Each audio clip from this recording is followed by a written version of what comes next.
పెళ్ళైనప్పుడు పాడుతూ ఉంటాను. అయ్యగారు అమ్మగారు అలా కూర్చుంటారు.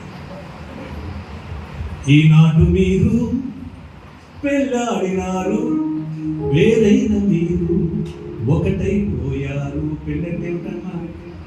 దాన్ని వేసుకోవడమా? ఇద్దరు ఒకటైపోవడం. నమ్మండి, చెప్పడం మాట.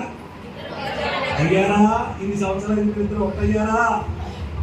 ఆడు మాట అంటే నువ్వు మాట, ఆయన దారి అంటే నువ్వు ఒక దారి కాదు, ఒక్కటే మాట. కోపం రావచ్చు, అన్నము జావచ్చు, ఊర చప్పిడవచ్చు, కోపం మీకు రావచ్చు, కొట్టాలని పెంచవచ్చు. అన్నమంటు కూడా కూరలు కూడా కనుక ఊరు చప్పుడైతే మనకు పెళ్ళన్నట్టు. ఇది మామూలు.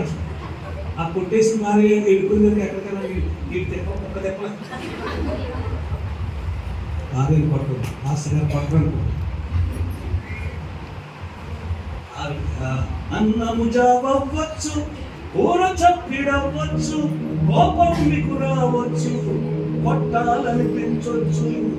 అధికారం ఉందని మగవాణ్ణి నేనేనని, అధికారం ఉందని మగవాణ్ణి నేనేనని చేయి చేసుకున్నారు, చెడుకు తెచ్చుకుంటారు.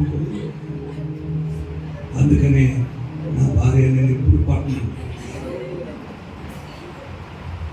కొట్టాలనిపిస్తుంది. ఎవరైనా అసలు మీకు ఎప్పుడు కొట్టాలనిపించదండి, ఎందుకని పెంచుతుందా ప్రేమ తీసుకెళ్ళనిపిస్తుంది.